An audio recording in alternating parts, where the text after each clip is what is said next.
আসসালামু আলাইকুম সবাইকে। গত পর্বের ভিডিওতে কিন্তু আমরা এফটিপি অ্যাকাউন্ট তৈরি করা শিখেছি। এই ভিডিওতে গুরুত্বপূর্ণ আরও দুইটি বিষয় নিয়ে কথা বলতেই হবে। একটি হচ্ছে ব্যাকআপ, একটি হচ্ছে ব্যাকআপ উইজার্ড। দুইটির কাজ মোটামুটি একই রকম, এগুলো দিয়ে ব্যাকআপ নিতে হয়। ব্যাকআপ নিয়ে কী লাভ? ব্যাকআপ নিয়ে আমাদের ওয়েবসাইটকে আমরা সুরক্ষিত রাখতে পারি। যেমন আমরা অনেক কষ্ট করে একটি ওয়েবসাইট তৈরি করেছি, এখন কোনো কারণে সেটি যদি ক্র্যাশ করে তাহলে আমাদের এতদিনের পরিশ্রম বৃথা যাবে। ঠিক একইভাবে কোনো অ্যাটাকের কারণে, কোনো হ্যাকিং অ্যাটাকের কারণে যদি আমাদের ওয়েবসাইট ক্ষতিগ্রস্ত হয়, তাহলেও আমরা এই ব্যাকআপ ফাইলটির মাধ্যমে পুনরায় আমাদের তৈরি করা ওয়েবসাইটটিকে রিস্টোর করে ফেলতে পারবো। আপনি যদি এই ব্যাকআপ উইজারে যান এবং এখান থেকে ব্যাকআপে ক্লিক করেন এবং এখান থেকে ফুল ব্যাকআপে ক্লিক করেন, তাহলে এখানে আপনি হোম ডিরেক্টরি দেখতে পাবেন। জাস্ট এখান থেকে জেনারেট ব্যাকআপে ক্লিক করলেই ব্যাকআপটি তৈরি হয়ে যাবে। এই ব্যাকআপটি তৈরি হতে কয়েক সেকেন্ড সময় লাগতে পারে। ব্যাকআপটি কমপ্লিট হওয়ার পর এখান থেকে গো ব্যাকে ক্লিক করতে হবে, তাহলে আমরা এখানে আমাদের ব্যাকআপগুলো দেখতে পারবো। তারপর এই ডান দিক থেকে সময় এবং তারিখ লক্ষ্য করে আমরা এখানে জাস্ট ক্লিক করলেই ডাউনলোড শুরু হবে। এখান থেকে স্টার্ট ডাউনলোডে ক্লিক করে দেব এবং ফাইলটি একটি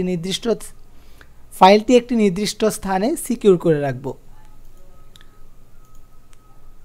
তারপর আমরা যখন এটিকে রিস্টোর করব, আমরা এখান থেকে গো ব্যাকে যাচ্ছি, আমরা আবার এখান থেকে ব্যাকে যাচ্ছি,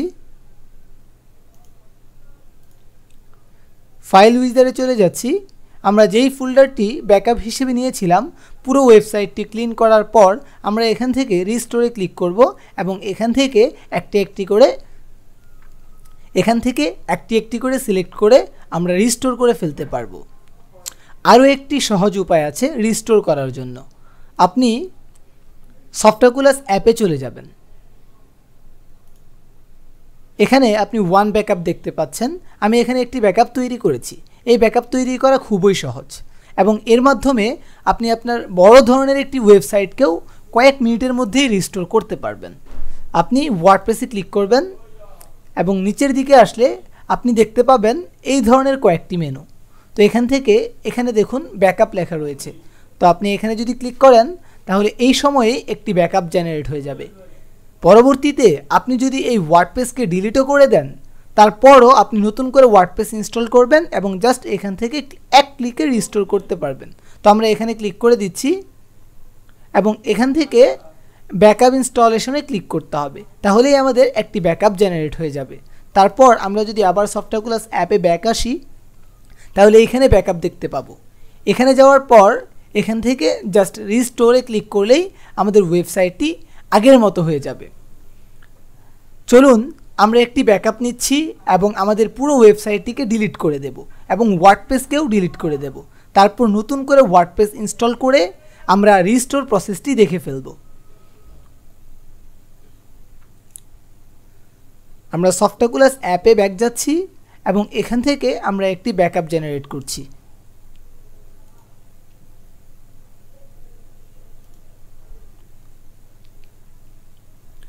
মাত্র কয়েক সেকেন্ডেই আমাদের ব্যাকআপটি তৈরি হয়ে যাবে। তারপর রিটার্ন টু ওভারভিউ চলে যাব। এখন যদি আমরা আবার সফটওয়্যার অ্যাপে ব্যাক যাই, আমরা এখানে দুইটি ব্যাকআপ দেখতে পাচ্ছি, একটি পূর্বের এবং আরেকটি হচ্ছে মাত্র যেটি নিলাম। এরপর আমরা এই নিচের ব্যাকআপটিকে রিস্টোর করব না, আমরা এই সবেমাত্র যে ব্যাকআপটি নিয়েছি সেটিকে রিস্টোর করব।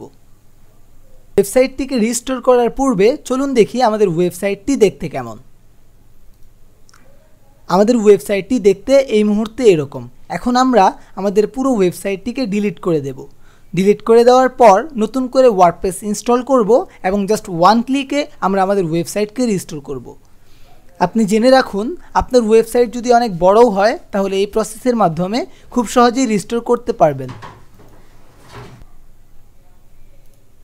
পরীক্ষামূলকভাবে আমি আমাদের কোম্পানির ওয়েবসাইট ডেভেলপার্স প্রোকে রিস্টোর করে দেখেছিলাম এবং পুরো ওয়েবসাইটটিকে ডিলিট করার পর আমি জাস্ট কয়েক মিনিটেই আমাদের এই ওয়েবসাইটটিকে রিস্টোর করতে পেরেছি। এবং আমি আবার পরীক্ষামূলক simplicity.com-কেও পরীক্ষা করেছিলাম। ব্যাকআপ নেওয়ার পর আমি পুরো ওয়েবসাইটটিকে রিস্টোর করতে পেরেছিলাম। আমরা আমাদের ওয়েবসাইটে চলে আসছি এবং এটিকে ডিলিট করে দিচ্ছি। সফটওয়্যার অ্যাপে ব্যাক যাচ্ছি এবং এখান থেকে ওয়ার্ডপ্রেসে চলে যাচ্ছি। এখান থেকে আমি এই ওয়ার্ডপ্রেসকে ডিলিট করে দেব। এখান থেকে রিমুভ ইনস্টলেশনে ক্লিক করে দিচ্ছি এবং ওকেতে প্রেস করে দিচ্ছি। আমাদের পুরো ওয়েবসাইটটি রিমুভ হয়ে গেছে।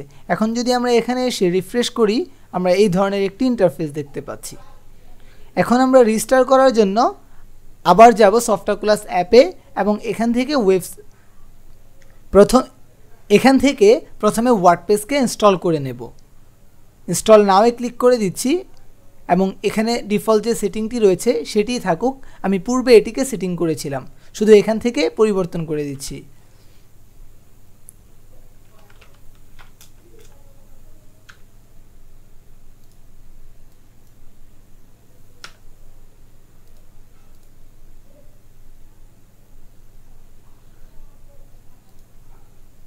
তারপর এখান থেকে অ্যাডমিন নেম দিচ্ছি।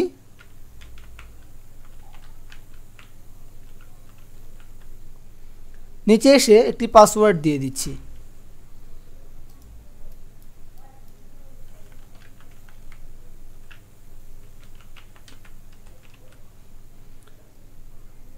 তারপর এখানে আমি একটি মেইল দিয়ে দিচ্ছি। নিচের দিকে এসে আবার মেইলটি দিয়ে দিচ্ছি এবং এখান থেকে ইনস্টলে ক্লিক করে দিচ্ছি।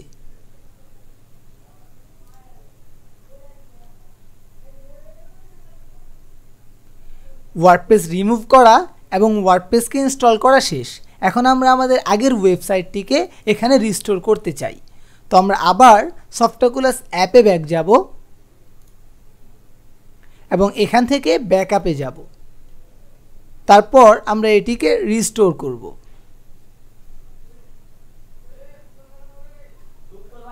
এখান থেকে জাস্ট রিস্টোরে ক্লিক করে দিচ্ছি এবং এখান থেকে ডিলিট এক্সিস্টিং ফাইলে ক্লিক করে দিচ্ছি। তারপর এখান থেকে রিস্টোর ইনস্টলেশনে ক্লিক করে ওকেতে প্রেস করে দিচ্ছি।